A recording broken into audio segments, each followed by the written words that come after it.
Doors on both sides of the tram. These doors are not safe to lean or sit on.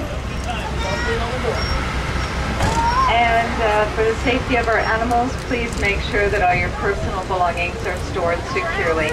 If anything goes over the side of the tram, I won't be able to stop and retrieve it. We would send someone else out later. Now coming up on our right is an African cheetah, right at the edge of the southern shade, there on the edge of the hill. Now behind her, further back in the shade, is another cheetah. Cheetahs are the fastest land mammal on Earth. They can reach 70 miles an hour in a straightaway. A cheetah can go from 0 to 60 in just over 3 seconds. That is faster than a Corvette car. And why the beautiful spots?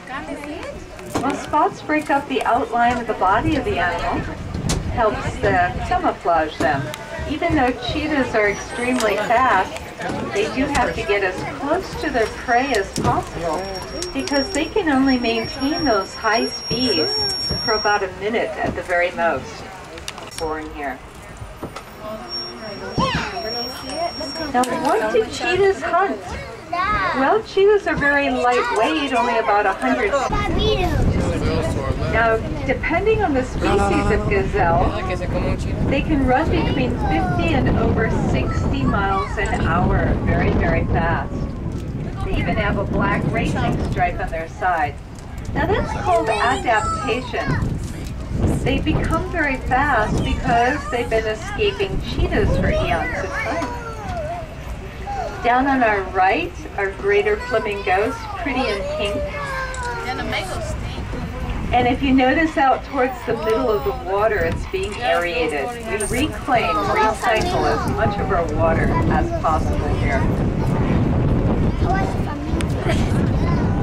Some of the legendary beauty and majesty of the African continent.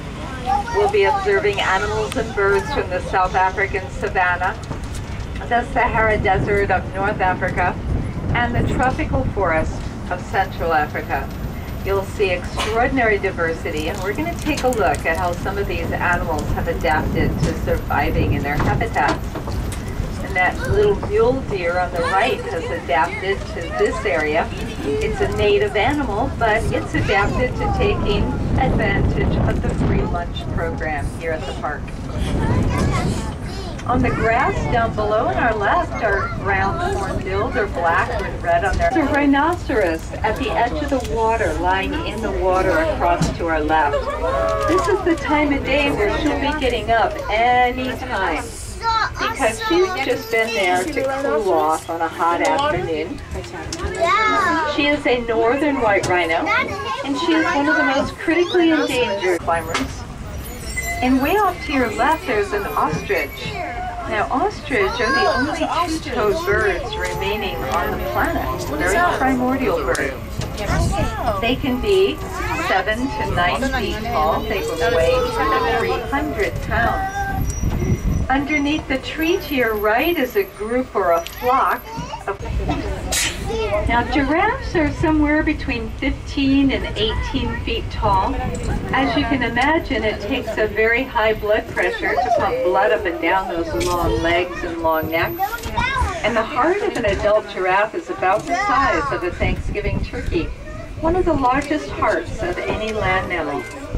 At the feeding trough on my left is an ellipsan waterbuck. Ellipsan waterbuck, highly aquatic adapted. They will plunge into deep water and swim away to escape a predator, such as a leopard or lions. The rhinoceros mowing the lawn up there is another northern white rhino. We have 2, and there are 4 on a reserve in Africa having any babies, although that would be wonderful.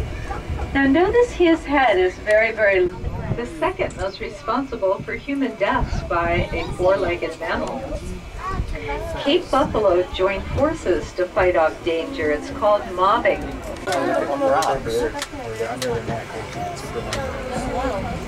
They kind of camouflage in the rocks up there. And lying down is a southern white rhino, a male. The southern white rhinos are the success story of rhino species. We've had over 90 of them born here at the park. For 13 because they have about 13 vertical stripes running up and down their torso. Bongos are a deep tropical forest adapted antelope, and so they are more orange. And why would that be? Well, in the limited color vision of a predator and many four-legged mammals, orange and green are about the same shade of gray. So an orange animal is well camouflaged in a lush green habitat, and a tropical jungle is very lush and green. On our left is that scimitar horned oryx that I've never seen up here. Hello. Sahara sun, one of the hottest deserts on Earth. Scimitar horned oryx are from the Sahara Desert region. And the thing that's extraordinary about them is they can go indefinitely.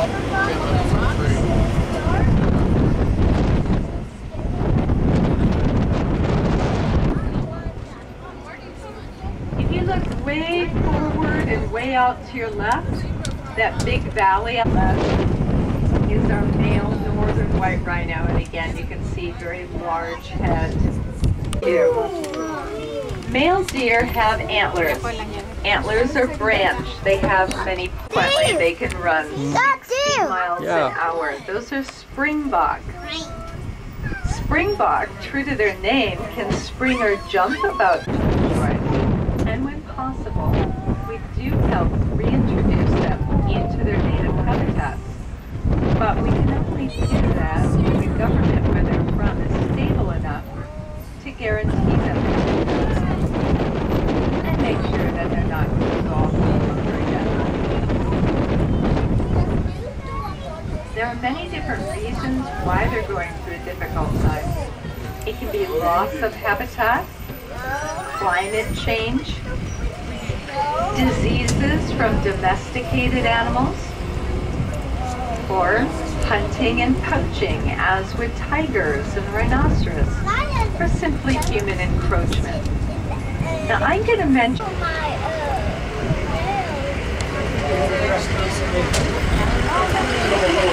there's a caravan safari. These talk gazelles, you will never find them from the cheetah enclosure. These guys like to stalk their predators. They want to know where those cheetahs are at all times. That way, if the cheetahs were to make a move on them, they would know they are also very fast. You can reach up into a tree and pluck a single leaf off. In fact, a giraffe has an inch of length of touch for every foot of height. So a 16-foot high giraffe would have how long a touch? Now on my right is a mother giraffe, a dad, and a couple of young ones. Dad is the one toward the back. He's got the bigger head, larger ossicones on top of his head. He is actually 18.5 feet tall.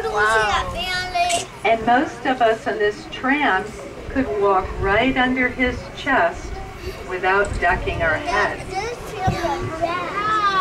Now these are Baringo giraffes. They're also called Rothschild. Baringo giraffes are the most endangered subspecies of giraffe, not doing well in Africa. So we have a large herd. We have a big bull giraffe, we have a lot of moms, we have babies being born. And that is in an attempt to raise their numbers because they're not doing well in Africa. Coming too. And there's some more babies farther out underneath those trees. Lucky! You're so lucky. You're so lucky. Down below on my right are fringe-eared oryx.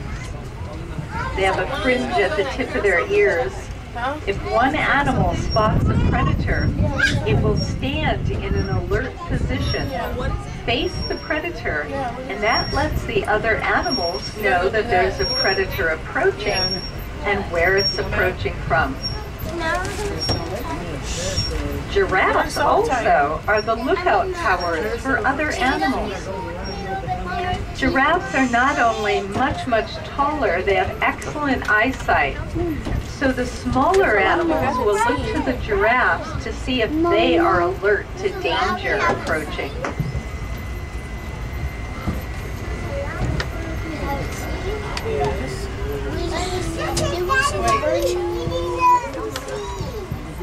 The markings of a giraffe help camouflage them where they spend most of their time, under trees, eating leaves.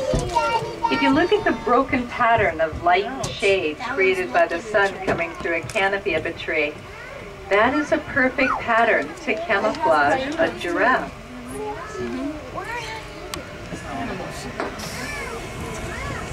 I'm going to share another Swahili word with you. It's asante. It means thank you. Asante, everyone. Thanks for joining us today. Please remember that wildlife and habitat everywhere are natural.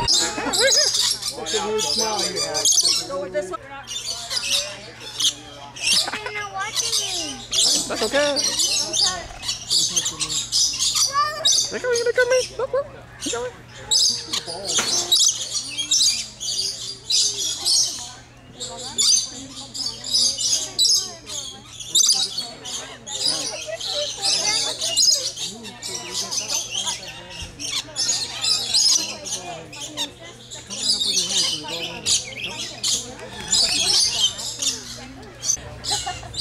Dekat dah, dekat dah baca phone.